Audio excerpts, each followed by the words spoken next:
Pendakian malam satu suro Gunung Sindoro tahun 2000. Meski melakukan pendakian di malam satu suro, tapi kelompok ini tidak pernah punya tujuan untuk sesuatu hal yang bersifat mistis. Mereka hanya memanfaatkan hari libur saja. Tanpa diduga, mereka mengalami banyak hal kejadian janggal dan tidak masuk akal. Sebelum mulai, ada baiknya kita berdoa dulu supaya tidak mendapatkan gangguan dari mereka yang tak kasat mata. Bismillahirrahmanirrahim.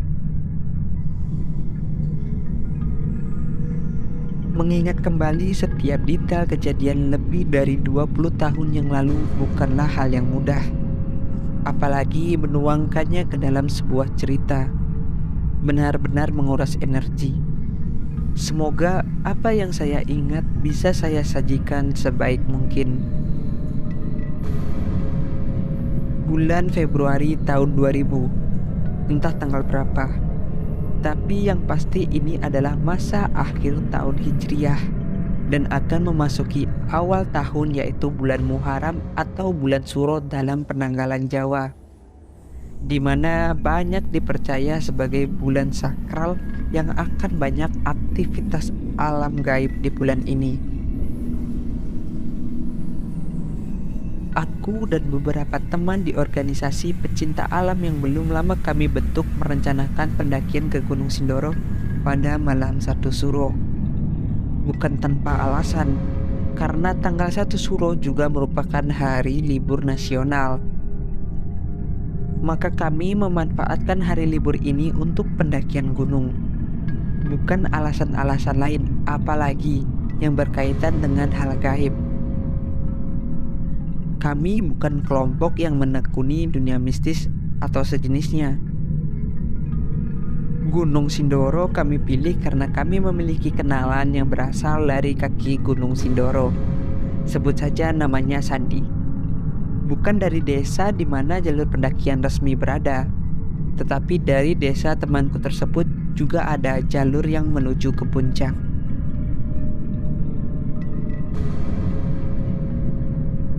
Jadi kami menyambut baik tawaran dia dengan alasan jalur yang akan kami lewati nanti bakal sepi, tanpa hiruk pikuk pendaki lain, dan pastinya akan ada tim yang mengawal pendakian kami hingga ke puncak. Jadi kami tidak perlu khawatir terjadi hal buruk, terutama tersesat. Beberapa hari menjelang keberangkatan, ada sedikit insiden dengan kelompok lain yang juga tergabung dalam satu forum pecinta alam di kotaku. Mereka berniat mengagalkan pendakian kami dan ingin mengalihkan ke kegiatan lainnya dengan dalih kami adalah anggota forum dan harus mengikuti kegiatan forum. Tapi dengan tegas kami menolaknya. Kalaupun kelompok kami dikeluarkan dari keanggotaan, tak masalah, ujarku. Dan lucunya, tanpa konfirmasi sebelumnya, ternyata mereka malah ikut dalam pendakian kami dengan langsung menyusul ke lokasi. Inilah awal mula kekacauan yang nantinya terjadi karena minim koordinasi. Singkat cerita, kami pun berangkat menuju ke rumah temanku di salah satu desa di kaki Gunung Sindoro. Sore menjelang petang, kami semua sudah sampai di lokasi. Selanjutnya kami menyebut rumah temanku tersebut dengan base camp. Usai beramah tamah dengan anggota keluarga lainnya, kami beristirahat sejenak karena pendakian akan langsung kami mulai malam ini juga. Sekitar jam 9 kami sudah bersiap untuk mulai mendaki Gunung Sindoro, tentunya beserta personil tambahan yang menyusul kami tadi. Tapak demi tapak kami ayun merayapi punggung Sindoro dengan pelan namun pasti. Usai meninggalkan pemukiman penduduk, kami mulai memasuki area perkebunan warga yang biasanya ditanami tembakau. Udara dingin kini terasa semakin menusuk diiringi dengan butiran tipis serinai yang turun sejak sore tadi. Tidak deras, oleh karenanya kami tetap bergerak untuk melanjutkan pendakian.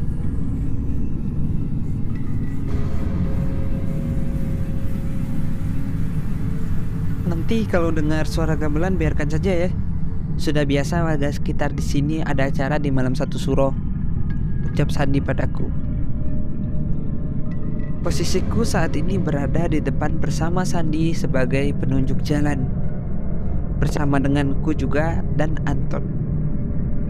Sedangkan yang lainnya mengekor secara berurutan ke belakang. Aku tidak tahu pasti berapa total peserta dalam pendakian ini. Yang jelas lebih dari 30 orang yang merupakan gabungan dari beberapa kelompok. Mendengar ucapan Sandi tadi, aku tidak begitu memikirkannya. Mungkin dia hanya mengingatkan supaya aku dan yang lainnya tidak kaget, apalagi takut jika nantinya mendengar suara gamelan karena hal itu sudah biasa. Saat kami sampai di ujung area perkebunan dan hendak memasuki area hutan, tiba-tiba Sandi menghentikan langkah kami. Dia lalu memandang ke arah seberang lembah di samping kanan kami. Aku pun mengikuti melihat ke arah sana. Ternyata di atas punggungan seberang sana ada orang berdiri sambil merokok. Orang itu lantas berteriak kepada kami, "Jangan lewat situ, kalian jangan jalan. Nanti kesulitan kalau mau kembali," ucap seseorang di seberang sana. "Terus lewatnya mana, Kang?" jawab Sandi. "Ambil kiri, terus sedikit lalu memutar. Nanti kalian ketemu jalan naik," ucapnya lagi. "Terima kasih, Kang," jawab Sandi lagi. Sebelum kami kembali bergerak, Sandi memanggil adiknya yang saat ini berada di barisan belakang, sebut saja namanya Yono, untuk menggantikan memimpin di depan sebagai penunjuk jalan. Yono pun menerima tugas dari kakaknya dan segera mengajak kami semua melanjutkan pendakian.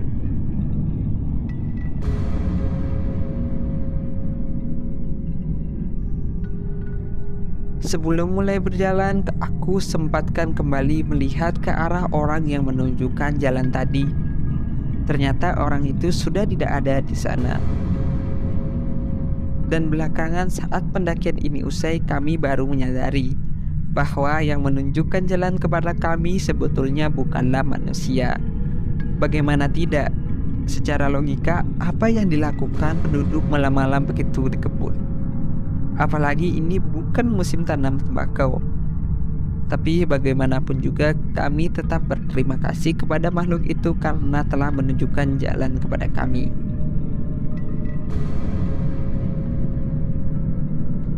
Sandi pun mengamini pendapatku. Sejak awal sampai di lokasi itu dia sudah merasa bahwa kami salah jalur.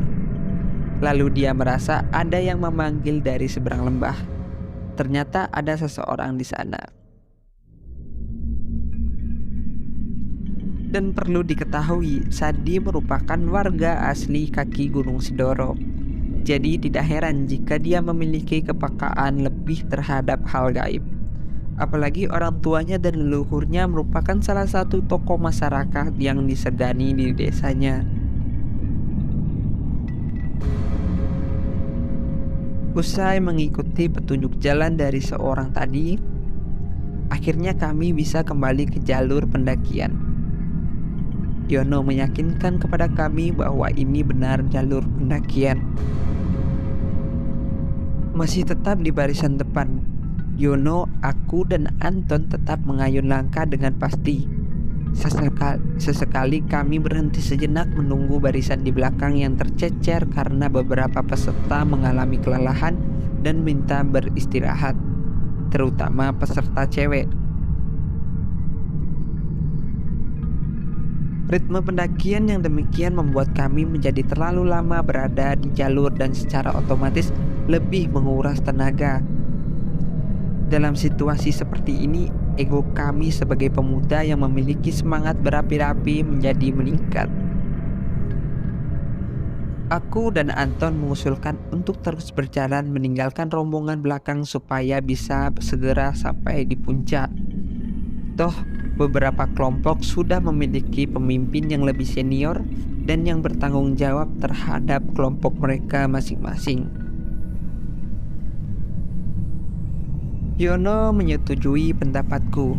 Setelah berkoordinasi singkat dengan Sandi, kami memecah rombongan menjadi 2 bagian. Bagian yang pertama yang memiliki stamina prima terus melanjutkan pendakian tanpa menunggu rombongan lainnya, dipimpin oleh Yono.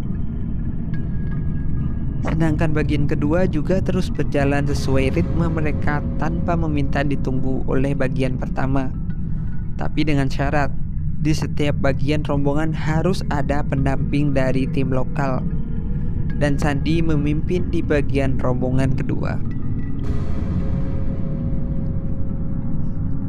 Bersama kelompok yang memiliki kondisi fisik dan stamina prima, aku bisa dengan cepat melibas tanjakan demi tanjakan punggung Sindoro untuk segera sampai ke puncaknya.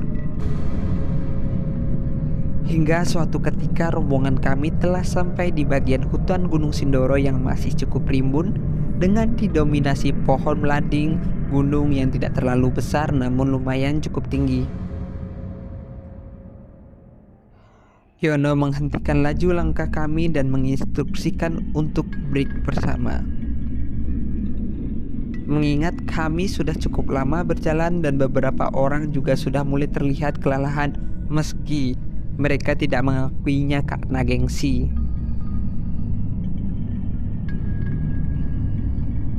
Break kali ini kami tidak membuat kopi, hanya menikmati air putih dan rokok saja karena memang kami tidak berniat untuk berlama-lama di sini.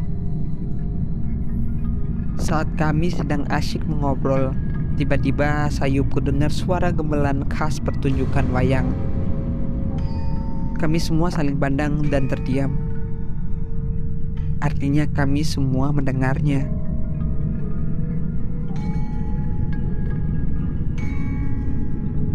Tenang, itu desa sebelah memang ada pertunjukan wayang setiap malam 1 Suro, ucap Yono memecah kesunyian. Kami pun lega, artinya suara gamelan ini bukan berasal dari dunia gaib. Setidaknya begitu pemikiranku. Dirasa sudah cukup istirahat, kami sepakat untuk melanjutkan perjalanan. Saat kami hendak beranjak, salah satu temanku yang bernama Diki menemukan sesuatu tergeletak di tanah terinjak olehnya. Diki meraba bagian bawah sepatunya dan menemukan suatu benda. Setelah diambil dan diamati, ternyata benda itu semacam keris kecil sebesar telapak tangan dengan bentuk mirip salah satu tokoh pewayangan. Tetapi kami tidak mengetahui bentuk tersebut tokoh siapa. Aku sempat ikut memegang benda tersebut, dan ketika berada di tanganku, aku merasakan ada semacam sentakan energi yang keluar dari benda itu.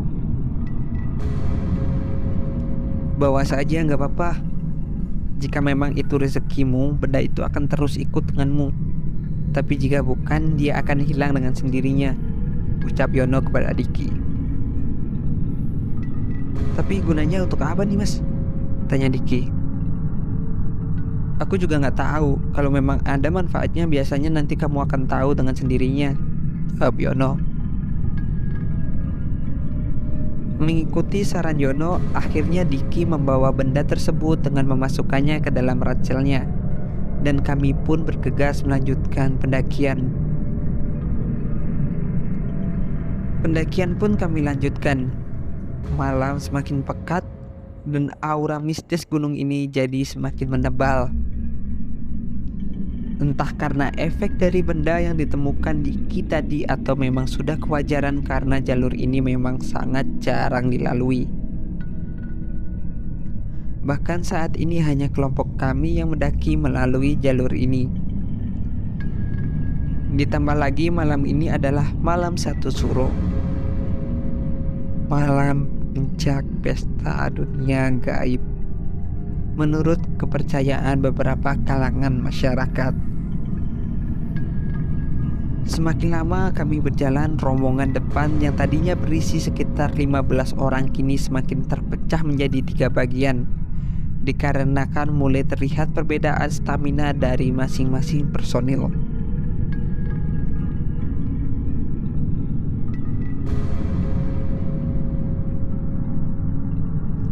Yono meyakinkan kami bahwa sudah tidak ada percabangan jalur. Jadi meskipun ada yang tertinggal, kami tidak perlu khawatir akan tersesat. Yang terpenting jangan ada yang tertinggal sendirian. Minimal harus ada yang menemani satu orang. Seperti halnya diriku yang kini berada di tengah bersama Anton dan 2 orang lagi teman kami. Sedangkan bagian depan bersama Yono sudah cukup jauh meninggalkan kami dan bagian belakang juga berjarak lumayan jauh. Lumayan juga ya trek ini. Jarang ada bonus kayak di jalur keledong gitu. Ucapku di tengah percakapan kami saat istirahat sejenak. Jalur keledong sih memang lebih enak, cuma lebih jauh kayaknya, jawab Anton. Jadi kita mau nunggu yang di belakang atau mau lanjut aja? Ucap Isnu, salah satu teman yang tergabung di timku. Kalau dirasa cukup istirahatnya mendingan lanjut aja gak sih? Takutnya kelamaan kalau kita nunggu, ntar malah jadi ngantuk. Menurut kalian gimana? Ucapku. Mereka semua menganggukkan kepala tanda menyetujui pendapatku. Saat kami hendak beranjak, lagi-lagi kami kembali mendengar alunan musik gamelan. Kali ini suaranya terdengar lebih jelas, seolah berada tidak jauh dari tempat kami. Kami berempat saling pandang. Mungkin kami memikirkan hal yang sama, yaitu suara gamelan ini bukan berasal dari salah satu desa di kaki gunung ini, karena kami sudah berjalan cukup jauh. Jadi rasanya tidak mungkin suara gamelan ini dari desa di bawah. Gimana caranya bisa sampai di sini, apalagi sejelas ini?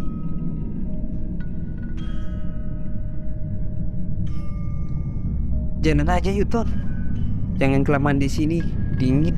Ucapku setengah berbisik kepada Anton. Anton mengangguk lalu segera beranjak dan kami mengikuti di belakangnya.